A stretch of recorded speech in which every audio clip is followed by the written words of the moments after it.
The views expressed are not necessarily those of KSCJ and Powell Broadcasting Company. This program is not intended to replace the advice of doctors or other clinical providers. Consult with your practitioner to ensure the proper course of action for you. Welcome to When Things Aren't Going Well on AM 1360, FM 94.9 KSCJ. This program is dedicated to your mental health wellness and brought to you by Family Services, a United Way partner agency. Here's your host, Art Silva. Good morning, everybody, and welcome to When Things Aren't Going Well, our public program brought to you from Family Services for the purpose of your mental wellness, an approach to help you to help yourself. And weekly, we'll go over topics that we find interesting and could be interesting to your mental health. With me today are my friends from Family Services, Brenda Geisinger and Christy Spicer. Good morning, Brenda, Christy. Good morning. Good morning. Both are licensed therapists, and they're going to bring us their expertise and share some of their viewpoints on today's topic, loneliness and elderly. So with that, the first part of our show, we're going to kind of dedicate it to talking about the topic, hopefully to educate, bring some interest into look at your personal situation.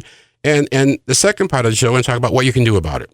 And because when things aren't going well, we got to come up with the solution to go forward every day. So with that, ladies, good morning. And elderly and loneliness. Who wants to start us off here? How would you define loneliness in the elderly, the whole situation? So when I think about loneliness, I think about a couple things. So what we really think about it to start with is when you're by yourself, right? That's usually what we think about is I'm not with other people, so I feel lonely then. But the other part of it is that it's a state of mind. And so it's not just being by yourself, like in a home. It's about feeling like you're alone. And so I think with the elderly, especially, they feel that a lot because maybe they're not able to get out and make some of those connections. Hey, interesting. Brenda? I think there's different phases or areas of loneliness. There can be the emotional or social or not connected to the community. And so what is the loneliness, the core of why you are feeling lonely, and really identifying that, and what can you then do about it? Well, our segment of our population, that being the elderly, and we take a look at the pandemic we're going through right now, and that has even put more stress on the loneliness situation. You care to talk about that or any discussion there and some of the stories that you've heard or people going through this right now?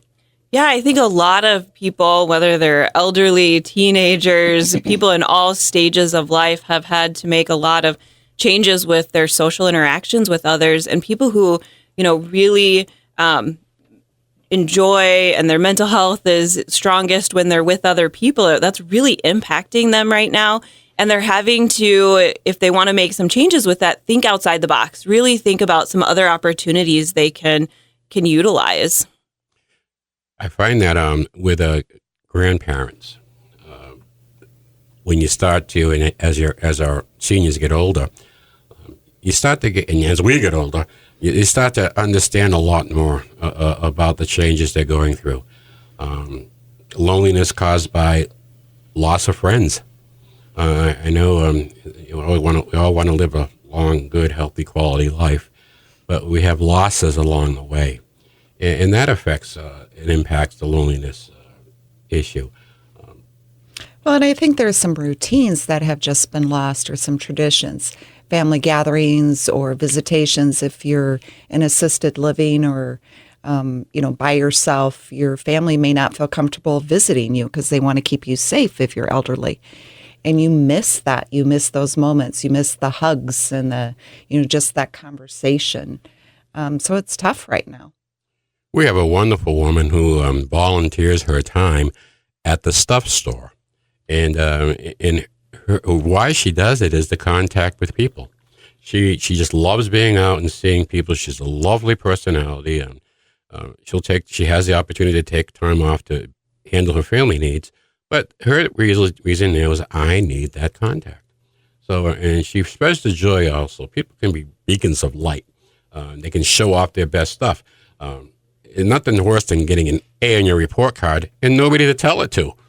So I think this is real important, and there are limitations that come with it. I don't think we can avoid to look at the physical limitations that you'll find more so with elderly that can inhibit loneliness. Anything you want to talk about that? Yeah, I think about, some people used to be really active with different activities. Maybe they were playing tennis or golfing, and that was how they connected with people. And as, people age, sometimes physically they're not able to continue those activities. And then it is about, how do you shift and pivot or do things a little bit differently to accommodate that I can't go and do that stuff in quite the same way, but maybe there's still a way that you can, but maybe just not as fast or as long or as often. And I think that that's really important to still engage in those activities, though, that you really enjoy, especially when they're with other people. But even if they're not with others, our mental health being as strong as it can be is us enjoying the things that we do. And so whether it's being with other people or just engaging in hobbies that we find enjoyable is really important to combat loneliness. Good morning again, everybody. I'm Art Silva, and I'm sitting here with friends from Family Services, Brenda Geisinger and Christy Spicer, and we're talking this morning about elderly and loneliness. Brenda, let me ask you a question. We've gone through some significant changes this year in delivering our services and family services, and that's the introduction of telehealth. While that is a huge plus, are some seniors or elderly technology challenged, and this gets to be a problem on them having access to this type of communication? I think it's difficult for elderly to keep up with the times with the technology because it's changing so quickly. And being aware of that, there's a wonderful system called GrandPad, and you can get that. It's pre-programmed by family members, and you just push buttons in terms of making video calls or getting on FaceTime, things like that. But telehealth is accessible, and people can help you learn how to do that. You can call us and we can walk you through it. It's a challenge, but it doesn't mean we can't find solutions. There's friends, there's families you can reach out and learn about technology. It might take you a little bit longer, but it's definitely a way to connect with others still. Christy, your thoughts? Yeah, I think, one of the nice things too is that right now we can provide telehealth via the phone too, in a lot of situations, and elderly folks definitely have access to phones, and so it's not the same as being able to see your therapist and enjoying visually seeing someone. But even connecting over the phone is a good way to have meaningful conversations with others. We also coming up with we're talking about some of the issues that surround isolation in the elderly. Another area is just the health impact. They just may be physically unable to get around to do just very basic chores that was part of a routine. So now that routine also, which is necessary, is affected. Share your thoughts on that? I think routine and ritual is really important. And physically, some of those things can be difficult for folks. And again, I think it's about figuring out, kind of how can you do it now, and just being able to maybe become okay with the fact that things are going to be different for a person. And and that's okay. Things don't stay the same. And I think, recognizing I may not be able to cook right now, but how can I participate in this meal? And having a voice and feeling like you still have participation and involvement with the family or the routines. It might be different, but accepting that and honoring it and being okay with that. Well, we've gone through identifying quite a few areas around loneliness, some of the issues that it has. It forces people into a depressive state. We're just not designed to be alone. So now that we've gone through that, we're going to take our break and come back with the second half of our show and talk about some of the things that we can do to help remedy this. We got some ideas, and we're going to share those with you. So we'll be right back after a sharp break. Grab another cup of coffee, throw that English muffin down, and we'll see you in a little bit back on When Things Aren't Going Well, brought to you by Family Services. Let's face it, that happens to all of us. However, the pandemic has compounded all of our lives and activities. Even the simplest tasks seem harder. Hi, I'm Brenda Geisinger, the Chief Operating Officer at the Boys and Girls Home and Family Services. Family Services is a United Way partner agency serving children and families of our community, and we're here to help. If you'd like to learn more about Family Services, please contact us via email, website, Facebook, or phone Mary Pickens. At Family Services, we change lives. Welcome back to When Things Aren't Going Well on KSCJ. Here's Art Silva. Good morning and welcome back to When Things Aren't Going Well. I'm Art Silva, here with my friends from Family Services, Brenda Geisinger and Christy Spicer. And first half of our show, we discussed, we're talking about elderly, isolation, and really loneliness for everybody. So we've identified some issues, some problems. This part of the show, we're going to talk about what we can do to help. So let me ask Brenda, Christy, where do we go? How about we talked a little bit about telehealth, reaching out. Is that something that could combat loneliness? Absolutely. I think anytime you have an opportunity to connect with another human being in a supportive, meaningful way is going to help with loneliness. And so if that's something that's hard to do through natural supports that you have, through friends or family for whatever reason, or there's just not enough of that for you, a therapist could really help fill that gap for you. We find it's new technology, and access to it is going to be important and ease. And I think we have programs that are out there that do this that maybe folks just aren't aware of.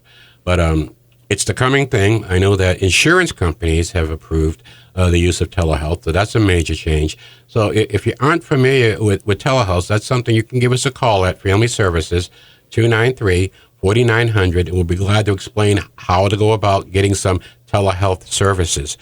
How about senior organizations like the Senior Center? We have a great one in town. Yeah, so there's the Siouxland Center for Active Generations, who have, from what I can gather, have put in lots of great protocols and procedures to help people be as safe as possible to still get out and be social with each other during the pandemic that we're living through. And so that's a really good option in our community here in Sioux City.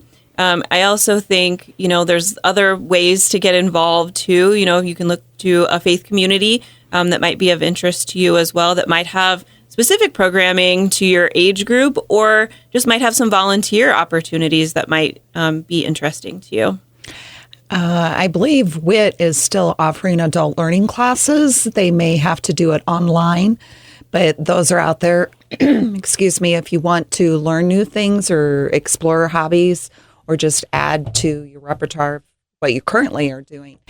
I think the other thing is also you don't necessarily have to go out to help yourself feel better or more comfortable. You can get on YouTube and look at travel channels or travel clips and visit places you never thought you could go. You could take up Tai Chi by watching videos and doing some exercise and movements at home, because there are some people that aren't able to leave. So there's different activities you can do at home that still make you feel connected to the world and what's going on. Starting a gratitude journal, and every day just writing one thing you're thankful for. Thankful that I get to still choose the toothpaste that I use every day on my dentures or in my mouth. Just those little things can make you feel okay. Interesting. Yeah, I think another way to help yourself maybe kind of feel connected, especially to family, is we're so digitally focused these days with our smartphones and all of that, some people don't have those things, but asking a family member to send a printed picture of a grandchild or a child or family member or something fun for you to put up in your home, I think can bring a lot of joy and help combat some loneliness as well. And I think it's okay to ask for those things when you need somebody to help you with that. And they can easily do that and get those to you too.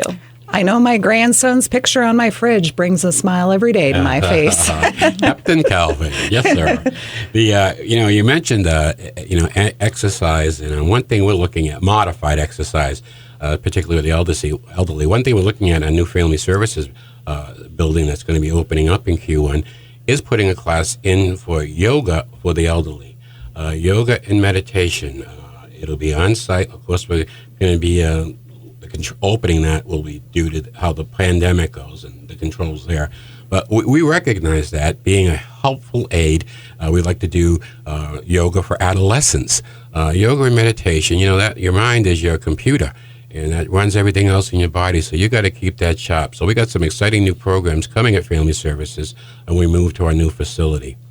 How about taking up a hobby? Is it ever too late to teach an old dog new tricks? Never too late. Never too late. We have to, absolutely find what you're interested in. And sometimes our interests change. Maybe you were, really into golfing, but that's not an option anymore. And maybe there's something else that would be interesting to you now. And so absolutely explore those things and see what you can learn about it and be able to start doing it. I know a lot of people look at adopting a pet, but it's got to be the right pet for them. Absolutely. So that's companionship and company with the right pet. But let me ask you this. How about getting back to that routine? How about getting a schedule together where people call you? You give family, friends, put a schedule where they can call you every week at a certain time. I know grandparents do that with grandkids. I'm going to call you Sunday night at this time and call all their kids. Your thoughts on that? Absolutely. I think the more kind of routines and rituals that we can have in our weeks can really help with loneliness because we have something to look forward to. We're looking forward to that phone call. We're looking forward to seeing those folks, even if it is virtually.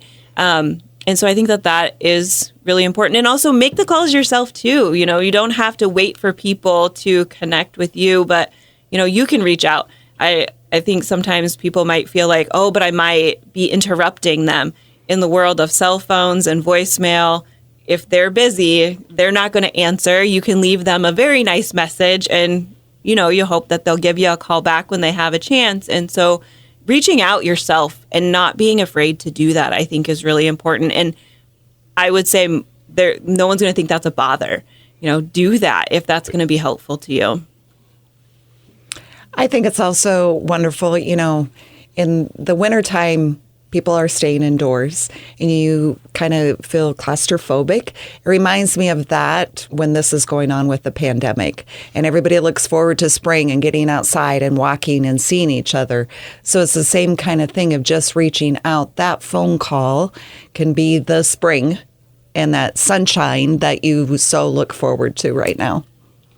Well, I think we've covered a lot. We put some suggestions out there. There are other programs in the community, other organizations run. I know Big Brothers has a program, Christy, that they run. Yeah, there's a couple of nice options, I think, especially for those that might not feel like they have the full energy to take on, a little being a part of the full program with Big Brothers, Big Sisters. But they have some kind of like lunch buddy programs that you would just go to the school to have lunch or at an after school program and spend, 30 minutes a week with a young person and could be a little more accessible to folks that might not have the energy to do a full-on 3-hour or whatever, on a Saturday kind of a thing.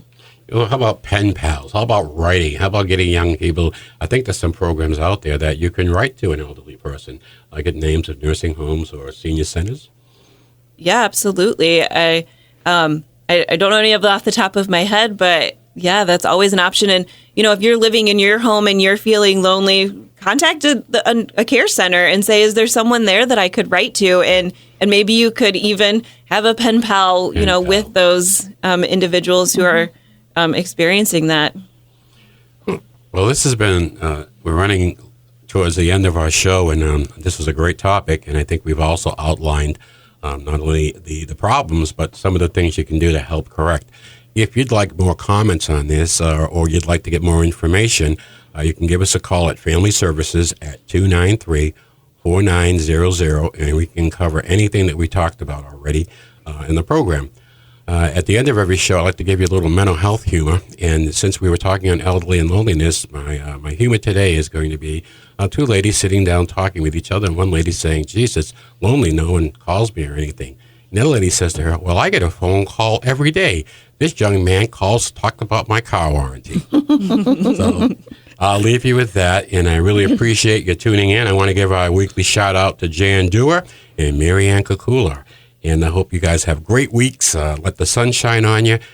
Christy, Brenda, thank you very much for sharing your expertise with us. Thank you. Yeah, thank you for having me. Well, thank you very much. And this is When Things Aren't Going Well. And we'll be back next Saturday morning at 7 o'clock right here on KSCJ. Thank you very much. Happy trails to you until we meet again. Happy trails to you. Keep smiling until then. Happy trails.